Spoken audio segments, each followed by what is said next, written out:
المدثر آیت نمبر 32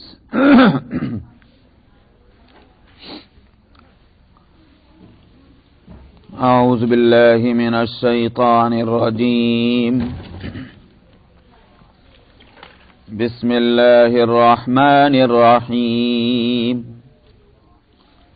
کلا والقمر واللیل اذ ادبر والصبح اذا اسفر انها لإحدى الكبر نذیرا للبشر لمن شاء منكم أن يتقدم أو يتأخر كل نفس بما كسبت رهينة إلا أصحاب اليمين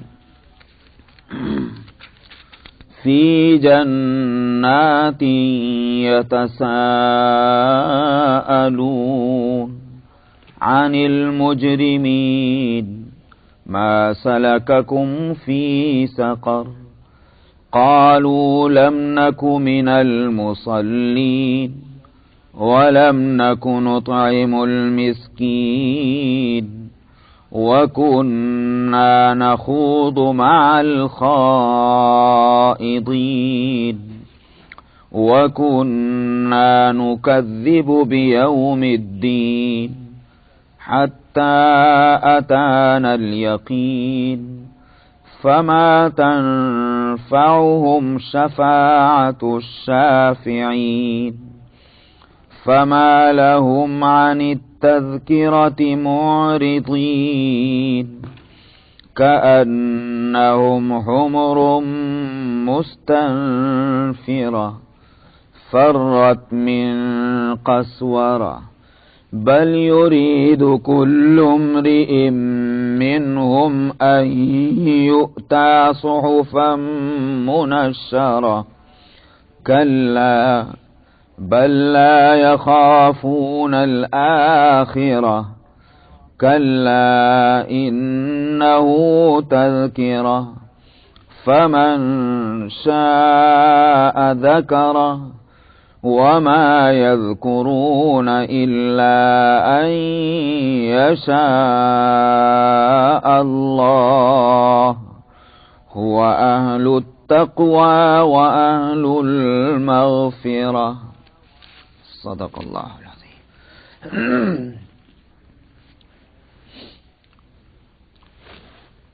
گزشتہ آیتوں میں جہنم کا تذکرہ تھا کہ اللہ نے جہنم پر 19 فرشتے مقرر فرما رکھے ہیں اور ظاہر ہے کہ ہر فرشتہ بڑا طاقتور ہے، تو 19 کا عدد وہ اگرچہ اس کی مصلحت کو اللہ جانتے ہیں، لیکن یہ کہ یہ بات بتلانے کے لیے کافی ہے کہ جہنم کا نظام کتنا سخت ہوگا اور کتنا مضبوط ہوگا.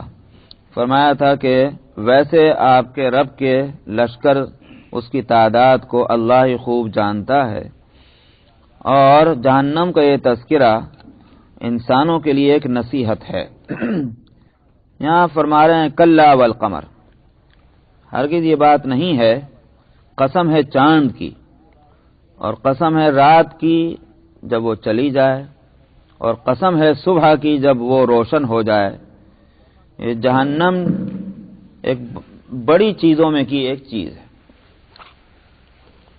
یہ جو قسمیں کھائی گئی ہیں چاند کی اور دن اور رات کی،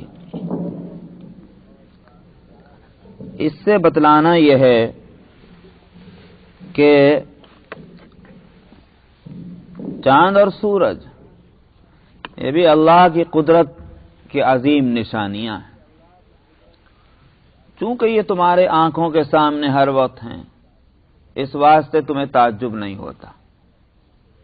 لیکن اگر یہ چاند اور سورج تمہاری آنکھوں کے سامنے نہ ہوتے اور اس صورت میں کوئی شخص تم کو خبر دیتا ایک چاند ایک ایسی چیز ہے کہ جو اتنا بڑا کرہ ہے اور اس طرح چلتا ہے اور اس کے اندر اس طرح روشنی ہے، اور سورج ایک عظیم الشان کرہ ہے کہ جب وہ سامنے آتا ہے تو ساری دنیا میں روشنی پھیل جاتی ہے، وہ چلا جاتا ہے تو ساری دنیا میں اندھیرا ہو جاتا ہے۔ اگر یہ آنکھوں کے سامنے نہ ہوتی اور تمہیں کوئی اس کی اطلاع دیتا تم تب بھی یقین نہ کرتے۔ یہی صورت قیامت کی ہے۔ جو اللہ چاند اور سورج کے بنانے پر قادر ہیں، اس کے لیے کیا مشکل ہے کہ وہ قیامت برپا کر کے اور جہنم وہاں اور جنت اور جہنم ہو اور جہنم کی وہ تکلیفیں ہوں۔ چونکہ وہ تمہاری آنکھوں کے سامنے نہیں تو تمہیں تعجب ہو رہا ہے، لیکن جو چاند اور سورج کو دیکھ رہا ہو اس کے لیے اس بنانے والے چاند اور سورج کے بنانے والے کے تعلق سے یہ سمجھنا کیوں مشکل ہوتا ہے کہ جہنم نہیں بنا سکتا اور جہنم کی وہ تکلیفیں اس میں نہیں ہوں گی۔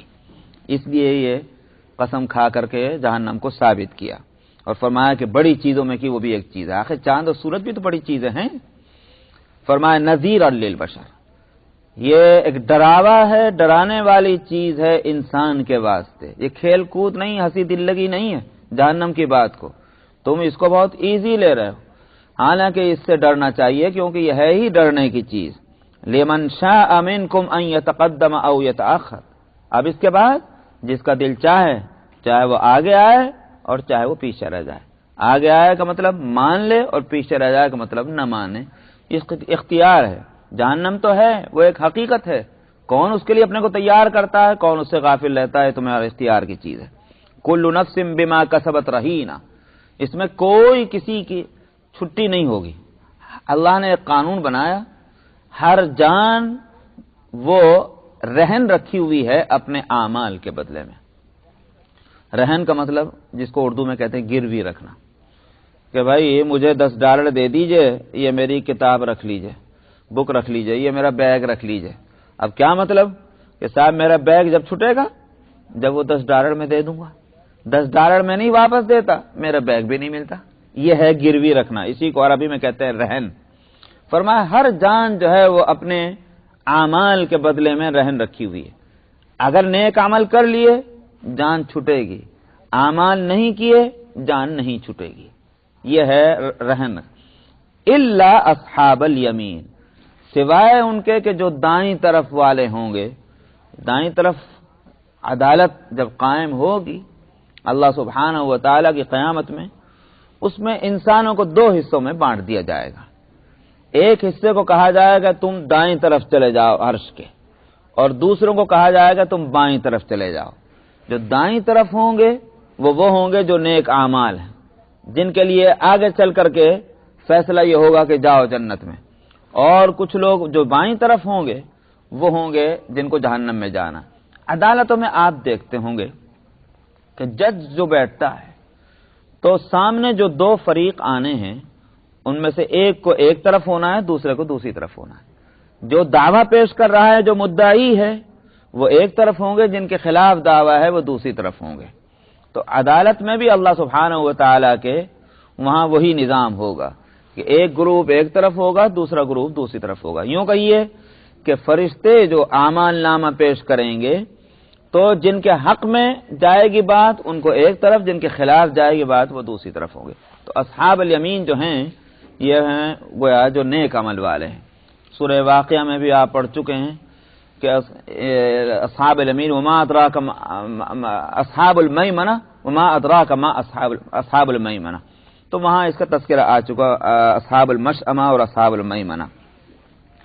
الا اصحاب الیمین، سوائے دائیں طرف والوں کے کہ ان کی جان چھٹ جائے گی۔ وہ کہاں جائیں گے؟ فی جنات، وہ سب کے سب جنتوں میں جائیں گے دائیں طرف والے۔ یتساءلون عن المجرمین ما سلککم فی سقر، وہاں جنت میں پہنچ کر کے وہ جہنم والوں سے پوچھیں گے کہ سوال کریں گے مجرمین سے، تمہیں جہنم میں کیا چیز لے کے گئی ہے؟ تم جہنم میں کیوں پہنچ گئے؟ ہم تو یہاں آئے، تم وہاں کیوں گئے؟ وہ ان سے پوچھیں گے۔ حالانکہ احادیث سے معلوم ہوتا ہے کہ ہزار میل کا فاصلہ جنت اور جہنم کے درمیان ہوگا، اس لیے کہ فاصلہ اس لیے بھی رکھنا ہے کہ بھئی جہنم جو ہے، آپ دیکھتے ہیں کہ یہاں سورج کی گرمی کتنے فاصلے سے ہم کو کھائے جاتی ہے کہ ذرا سا تھوڑا وہ میڈیٹرینین کی طرف کو آیا اور ہمارا جو ہے وہ بھیجا پکنے لگا. تو کتنا کروڑ میل کے فاصلے پر اگر سورج کی گرمی ہمیں یہاں ستاتی ہے تو جہنم کی حرارت جو ہے وہ کتنے کروڑ میل تک نہ جائے گی. تو اب اگر جنت اور جہنم کو قریب کر دیا جائے تو جنتیوں کو تو آرام ملنے سے رہا. تو کروڑ میل کا فاصلہ، مگر اس کے باوجود اللہ سبحانہ و تعالی درمیان کے ان فاصلوں کے باوجود یہ ہوگا کہ وہ ایک دوسرے کو دیکھیں گے اور بات کریں گے. تو وہ جنت والے جہنم والوں سے پوچھیں گے تمہیں جہنم میں کیا چیز لے کے گئی؟ تو وہ کہیں گے قالوا لم نک من المصلین ولم نک نطعم المسکین، ہم نماز پڑھنے والوں میں سے نہیں تھے اور نہ ہم مسکینوں کو اور غریبوں کو کھانا کھلایا کرتے تھے. اس کا یہ مطلب نہیں ہے کہ جہنم میں جانے کی اصل وجہ یہ ہے. اصل وجہ تو ہوگا کفر، اصل وجہ جو ان کی ہوگی وہ ہے کفر اور شرک، ایمان نہ لانا. مگر ایمان کے تقاضے ہیں نماز پڑھنا، زکوٰۃ دینا، صدقہ دینا. تو یہ اعمال جو ایمان کا تقاضا ہے، جن اعمال کو سب لوگ اچھا سمجھتے ہیں، ہم نے وہ کام بھی نہ کیے. اس کا مطلب یہ ہے کہ ہم ایمان والوں میں نہیں تھے. یا یوں کہیے، اصل بات یہ جس کو میں نے ابھی بھی کہا اس کو تھوڑا آگے بڑھاتے ہوئے، اصل سبب جہنم میں جانے کا وہ تو ہے کفر، لیکن جہنم کی تکلیفوں میں شدت وہ اس کے لیے اعمال جو ہوں گے وہ اس کا ذریعہ بنیں گے. مثلا تھوڑی دیر کے لیے مان لیجئے ایک شخص کافر ہے، کفر تو سبب بن رہا ہے جہنم میں جانے کا، مگر وہ کافر چور بھی ہے، وہ کافر ظالم بھی ہے، وہ کافر جھوٹ بھی بولتا تھا، وہ کافر والدین کو ستاتا بھی تھا.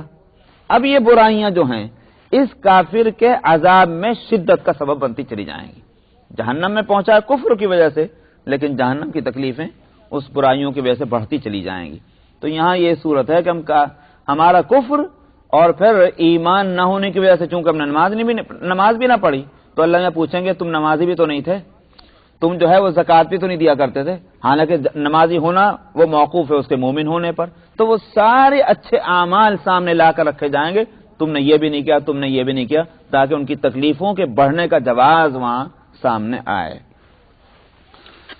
اس سے ایک بات یہ بھی معلوم ہوئی، اس میں ایک نقطہ بھی ہے، ورنہ اللہ تعالیٰ یوں بھی فرما دیتے کہ ہم مومنین میں سے نہیں تھے، لیکن مصلین میں سے نہیں تھے اور کھانا کھلانے والوں میں سے نہیں تھے. اس سے ان اعمال کی اہمیت کو بتلانا ہے.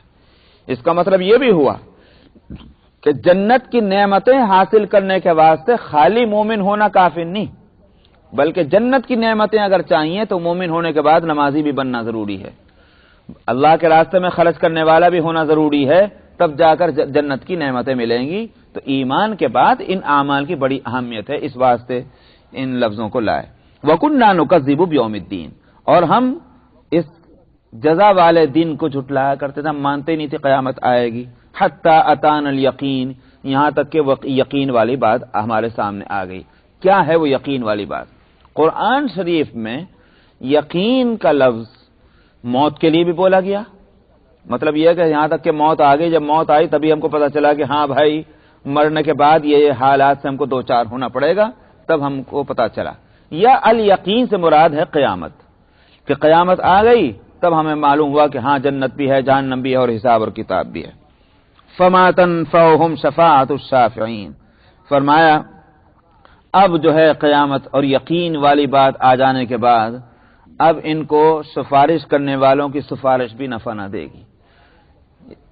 یہ لفظ عجیب ہے، سفارش کرنے والوں کی سفارش ان کو فائدہ نہ دے گی. اس کا مطلب یہ ہوا کہ اگر کوئی سفارش کرنا بھی چاہے گا تو بھی وہ ان کے حق میں قبول نہ ہوگی. سفارش کے تعلق سے تین باتیں ہیں قرآن حکیم میں. اس تعلق سے بہت چونکہ آیتیں ہیں، ان سب کو جمع کیا جائے تو تین چیزیں ملتی ہیں. ایک تو یہ کون سفارش کر سکے گا، نمبر دو کس کی سفارش ہو سکے گی، اور نمبر تین کس حالت میں سفارش ہو سکے گی. یہ تین چیزیں ملتی ہیں. اس کا مطلب یہ ہوا کہ ہر ایک سفارش نہیں کر سکتا، بلکہ جس کو اجازت ملے گی وہی سفارش کرے گا. اسی لیے میں نے آپ کو پھر میں اس کو یاد دلاتا ہوں، اسی لیے میں نے بار بار اس بات کو بتلایا تھا کہ نبی کریم صلی اللہ علیہ وسلم جو شافع محشر کہلاتے ہیں، شفاعت کبریٰ کے مقام پر ہوں گے نبی کریم صلی اللہ علیہ وسلم. وہ بھی یہ نہیں ہے کہ سب ساری امت کے لوگ پہنچے اور آپ کھٹ سے سفارش کر دیں، بلکہ یہ کہ مدت تک سجدہ ریز ہوں گے، اللہ کی تسبیح اور تحمید کریں گے، جب اللہ تعالیٰ فرمائیں گے مانگو کیا مانگتے ہو، تب سفارش فرمائیں گے۔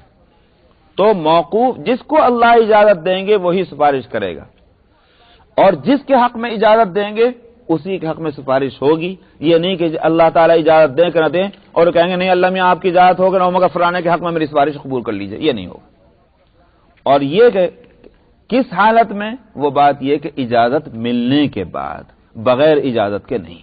تو جس کو اجازت ہوگی وہ سفارش کرے گا، جب اجازت ہوگی تب کرے گا، اور جس کے حق میں اجازت ہوگی اس کے حق میں سفارش کرے گا۔ یہ تین چیزیں ہیں، اور ظاہر ہے گھوم پھر کر مسئلہ گیا اللہ کی طرف۔ اللہ ہی اگر اجازت دیں تب ہوگی، جب یہ بات ٹھہری تو پھر اللہ کو ناراض کر کے یہ امید رکھنا کہ ہمارا کام سفارش سے چل جائے گا، اس کا تو سوال ہی پیدا نہیں ہوتا۔ وہی ہے مقصد فما تنفعهم شفاعت الشافعین، کہ سفارش کرنے والوں کی سفارش ان کو فائدہ ہی نہیں دے گی۔ آیت الکرسی کے اندر آپ پڑھتے ہیں من ذا الذی یشفع عنده الا باذنہ، کون ہے جو اس کے سامنے سفارش کرے گا سوائے اس کی اجازت کے، اجازت کے بغیر تو کوئی بھی سفارش نہیں کر سکتا۔ تو یہ تین باتیں، اس لیے یہاں یوں کہا کہ اگر سفارش کرنے والا ہو بھی کوئی تو ان کافروں کے حق میں سفارش قبول نہ ہوگی۔ آخر انبیاء سے بڑھ کر تو کوئی نہیں ہو سکتا۔ حضرت ابراہیم علیہ السلام نے کیا کہا، قرآن شریف نے نقل کیا ہے۔ ابراہیم علیہ السلام کو جب ان کے والد نے کہا کہ میں تمہیں پتھروں سے مار مار کے ہلاک کر دوں گا، لَئِن لَّمْ تَنْتَهِ لَأَرْجُمَنَّكَ يَا ابراہیم، اگر تو نہیں باز آیا میں تجھے پتھر مار مار کے ہلاک کر دوں گا۔ تو انہوں نے قال السلام علیک، ابراہیم علیہ السلام نے کہا اچھا تو پھر میرا سلام لے لیجئے، میں چلا جاتا ہوں۔ سأستغفر لك ربی انه كان بی حفیہ، میں آپ کے لیے مغفرت چاہوں گا اپنے رب سے، میرا رب میرا بڑا مہربان ہے، مجھے امید ہے کہ وہ میری اس دعا کو قبول کرے گا۔ لیکن اللہ تعالیٰ نے کیا کیا؟ اللہ تعالیٰ نے خود فرمایا قرآن شریف میں وما كان استغفار ابراہیم لأبیہ الا عن موعظة وعدها إياه فلما تبين له انه عدو لله تبرأ منه ان ابراہیم لأواه حلیم، کہ مغفرت چاہنا ابراہیم کا اپنے باپ کے لیے، وہ دراصل اس نے ایک وعدہ کیا تھا کہ جس کی وجہ سے اس نے مغفرت چاہی، مگر جب، اور یوں کہ ایک مغفرت کا وعدہ، چاہنے کا وعدہ کیا وہ، مگر جب اس کو یہ بات معلوم ہوئی کہ ان کے ابا جو ہیں ابراہیم کے وہ اللہ کے دشمن ہیں، اللہ کے دین کے دشمن ہیں، تبرأ منہ، اس سے بے تعلق ہو گئے، انہوں نے اس کے بعد دعا ہی نہ مانگی۔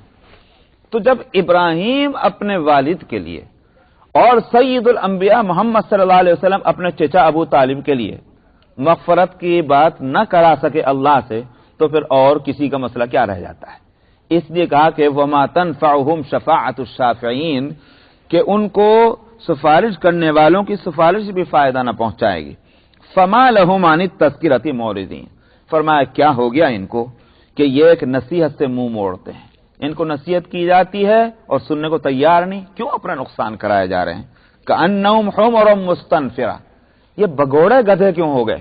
جیسا کہ بگوڑے گدھے ہوتے ہیں، مستنفرہ یہ نفیر سے جو بھاگ جانے والے ہوں، بھاگنے کو چاہتے ہوں، اسی لیے میں وہ لفظ لا رہا ہوں بھگورے۔ یہ عرب میں ایک محاورہ تھا کہ جب کوئی کسی آدمی کو بکٹوٹ بھاگتا ہوا دیکھیں تو یوں کہا کرتے تھے یہ گدھے کی طرف کیوں بھاگتا جا رہا ہے، جیسے کچھ شیر سے ڈر کے بھاگتا ہو۔ جنگل میں جو ہے وہ جہاں شیر کی بھنک پڑی اور سب سے زیادہ تیز بھاگنے والوں میں گدھے بھاگ گئے۔ تو ایک محاورہ تھا کہ خطرے کو بھانپ کر کے بکٹوٹ بھاگنا یہ گدھوں سے زیادہ کسی جانور میں بھی نہیں ہے۔ تو کہا اسی محاورے کو استعمال کیا جا رہا ہے، جیسے یہ بگوڑے گدھے ہوں اور شیر سے ڈر کر کے بھاگ رہے ہوں، تو یہ آخر نصیحت جب کی جاتی ہے تو اس طرح کیوں بھاگ جاتے ہیں اٹھ کر کے؟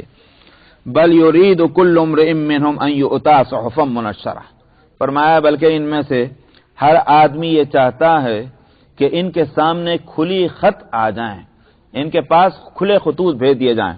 چنانچہ اہل مکہ میں سے بعض نے نبی کریم صلی اللہ علیہ وسلم سے کہا بھی تھا کہ ہم نہیں مانتے آپ کی بات جب تک آپ ہمارے سامنے آسمان پہ نہ چڑھ جائیں اور وہاں سے کتاب ایک خط ہمارے نام نہ لکھ کے لائیں کہ صاحب بے شک محمد کو ہم نے نبی بنایا ہے، وہ خط آپ ہمارے پاس لے کر آ جائیں، اس کے بغیر ہم ماننے والے نہیں۔ تو اللہ تعالیٰ فرماتے ہیں کہ ان میں سے ہر ایک یہ چاہتا ہے کہ ان کے سامنے کھلے خطوط آ جائیں جس میں لکھا ہوا ہو. کلا، ہرگز ایسا نہیں ہوگا. بل لا یخافون الآخرہ، یہ دراصل یہ ماننے والے ہے ہی نہیں. یہ ماننے کی وجہ سے نہیں کہہ رہا ہے کہ ان کے سمجھ میں نہیں آ رہا ہے، سمجھ میں آتی ہیں یہ باتیں، مگر بات یہ ہے کہ یہ آخرت کا ڈر ان کو نہیں ہے. تو آخرت کا ڈر ہو جب یہ ساری باتیں سمجھ میں آئیں گی. نڈر ہو جائے تو اس کو کیا سمجھا دیجئے. کلا انہ تذکرہ، بات ہرگز اس طرح نہیں ہے.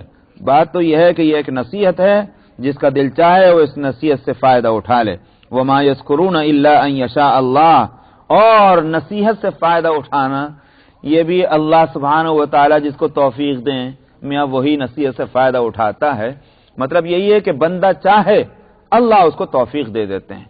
اصل تو مکمل جو ہوگی بات وہ اللہ کے چاہنے پر ہوگی، اور اللہ کب چاہیں گے؟ جب بندہ اس کا ارادہ کرے. یہ نہیں ہے کہ بندہ خالی چاہے اللہ نہ چاہے، یہ خالی اللہ چاہیں اور بندہ جو ہے اس نے کوئی ارادہ ہی نہ کیا ہو.